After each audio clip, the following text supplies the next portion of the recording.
All righty, Christopher. Well, it has been a great briefly chatting with you off the video recording here and getting to know you a bit more. And we briefly went over the role itself. Christopher, I would love for you to kickstart this interview. Tell me a little bit about yourself and professional experience, if you will.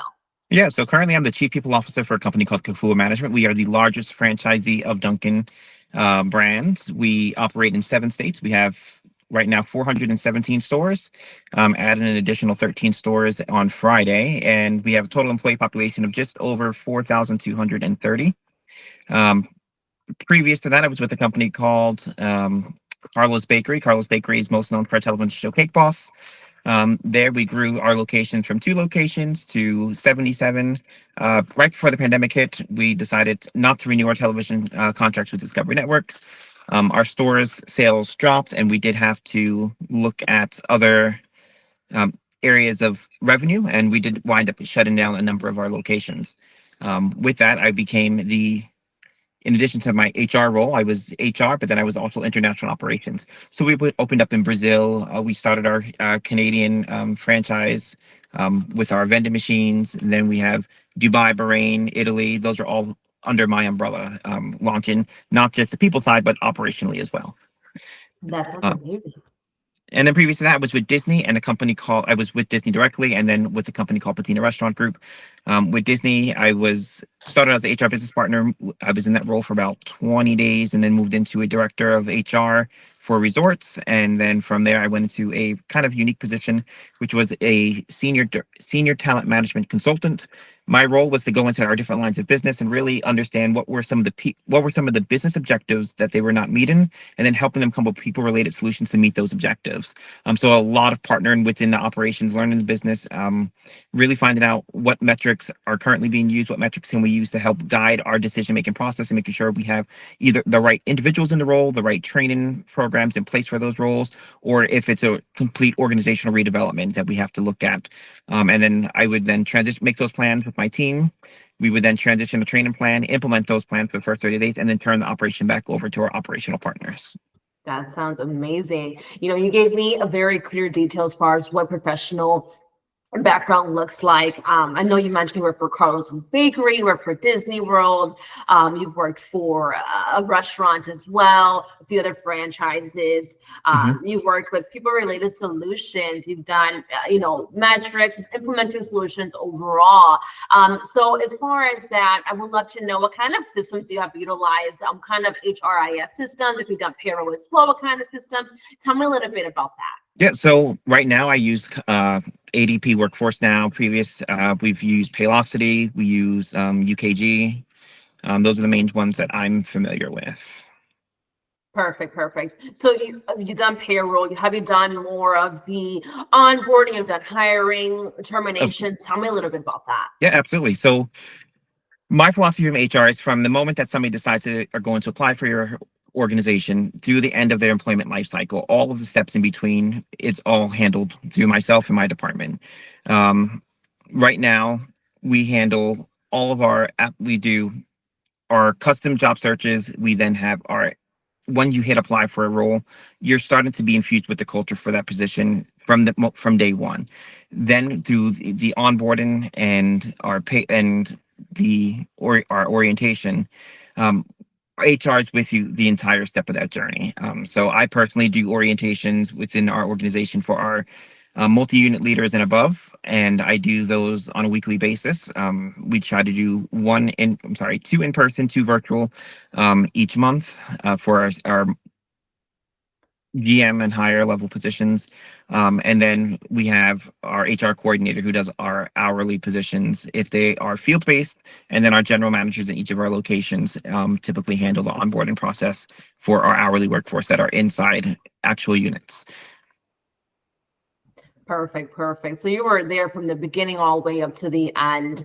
So you know how to, go through those processes. I want to move forward to, be more strategic when it comes to your partnership with the company. So tell me, how do you evaluate the business impact of an HR decision?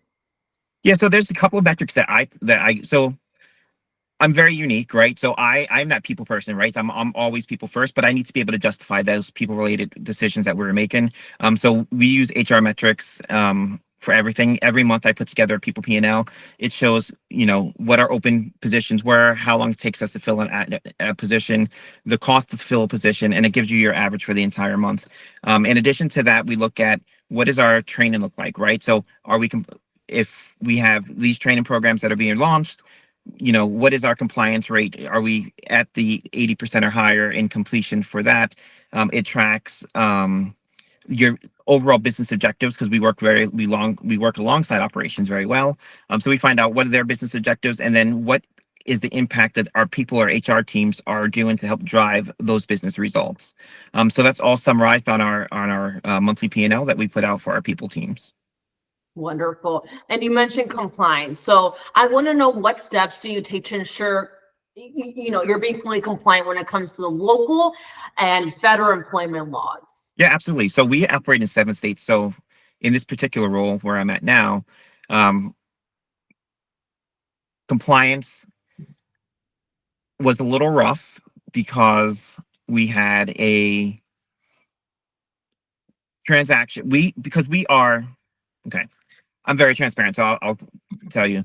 In our current role, we are in a massive acquisition phase, and we are continually to onboard and bring in stores into our network that were not ours. So these are independently owned and operated businesses that have been operating for 15, 20 years. We are now then bringing them on board, and we did make promises that we could not keep. And we said, hey, we promise we're going to keep 100% of your workforce for a year. And that was what the ownership team felt was necessary in order to close the sale. But by doing that, we did have some stores that we took on where we had some employees who were not eligible to work in the United States. I'm huge on compliance and making sure that my team is following step by step. We go through monthly trainings on any state laws or updates that are happening within any of the states that we operate in. We do audit verifications on all of our new hires, as well as our documents that were expiring for our current employees. And we do that on a monthly basis to make sure that we stay compliant. So with these transitions, and we had 70% of our workforce that was not eligible to work in the United States. Ownership then tasked me and said, hey, Chris, figure it out. We can't close the operation, and we need to make sure that the deal we can't violate the terms of our agreement. So then I'm working with our friends in the Department of Homeland Security, expediting work visas and bringing people in from other locations to temporary fill positions until we have the clearance to get the majority of our workforce back into location. So compliance is very big to me because I'm not going to put myself in legal jeopardy, and I'm not going to put the company that I'm working for in jeopardy, because that's not how we operate. HR is very black and white. There's some gray area there, but when there's true black and white, we have to make sure that we are in compliance. Absolutely. And I can only imagine with all of that, you're trying to keep the employees happy that you had at each site you have. So I would love to know, what strategies have you implemented to improve the talent acquisition and then the talent or the retention as well? Yeah, so this is my part that I love the most, right? So it's that talent acquisition, and then what ties right along to it is that employee engagement. We're making sure that we hire the right person the first time rather than just taking the first person, because we want to fill the spot because we have empty shifts in our schedule. So it's really training our leadership teams and our managers behavioral-based interview approach. We created interview guides for all of our managers to use. And then when we are evaluating the hire position, we are always making sure that we are supporting the best candidate for the role. And by doing that, we have been able to really drive our retention. So if you look at, I'll use Kafua, for example. When I joined the organization, our turnover for our hourly team members was 212%. Right now, we have grown over 200 stores since I've been there. Our attrition rate right now is at 11%. Average for our industry is 42%. So we are, 31% below average, above average in retention. And our employee tenure time has gone from 21 days to now we are just over 7 months for hourly for our hourly workforce in store. So we've made significant leaps and bounds. We still have a number of programs that we are slowly introducing, but our goal is to get and maintain that 9%. Absolutely. And from what it sounds like, it seems like you're doing an incredible job with your employee, your talent acquisition as well as your employee relations when it Yeah, comes down so to that. the key to what we had here is we transitioned from a corporate-based HR team to a field-based HR team. Our HR, myself and all of my team members, we're all in the field. We're every single day we're in a location, and we are working side by side with our employees, understanding what are the pain points they're going through, and then helping them come up with the solutions. Our operational partners come up with solutions to meet the needs of our people. We have an open door policy. Our employees call us. My phone is on 7 to 7, 7 days a week. And my team is very similar. So we are out there. We're not the people that just sit behind a computer and hire and fire people. We are out there. We're listening to our workforce. We are understanding what their needs are, and then how can we be proactive in addressing those needs instead of being reactive and trying to get somebody to stay. Absolutely. Now, you say your team. Do you have other HR professionals that you supervise? I do. I have a direct report line of 6 right now. Beautiful. And how do you foster their development?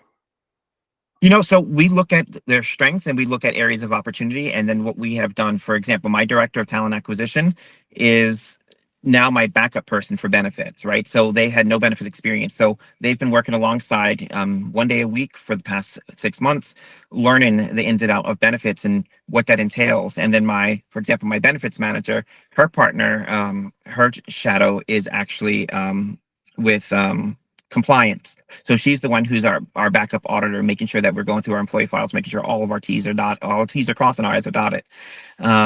So we cross-train that way. We do we have meetings every month, and every month we have a new topic. 90% of those topics are taught out and rolled out by myself. But then every other month we try to incorporate a area from within our department. So last month was our benefits team, and we're talking about what our steps looking like for open enrollment, and the changes that we're making in our benefit providers for the 2026 year. So then they'll come in and talk, and they'll do a training, so just get everyone aligned and on the same team. It's very important that we all are strategic and making sure that everyone is on the same page. They understand what each person is working on and how it interrelates to their areas of expertise. That sounds amazing. It seems as though you work very closely with your team, and you're there throughout their entire development process, and you aim towards that. So that sounds amazing in itself, Chris. Now, I would love to know, is my last question. I know I'm rambling on here, but tell me, what skills do you have that really allows you to stand out to other candidates? So I think one of the biggest things is that I am a very hands-on HR person. I am all about the employee experience. I'm all about the entire journey of that employee.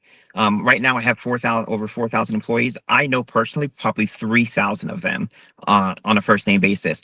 We've career mapped each person to make sure that they have a vision of where they can grow and develop within our company.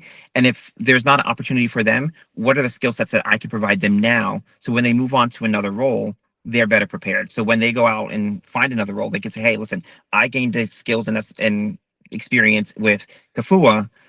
I recommend that you go over there and kind of develop yourself. So that's always been my mindset, and that's what I do. Yeah, those are great skills to have. Definitely allows you to stand out.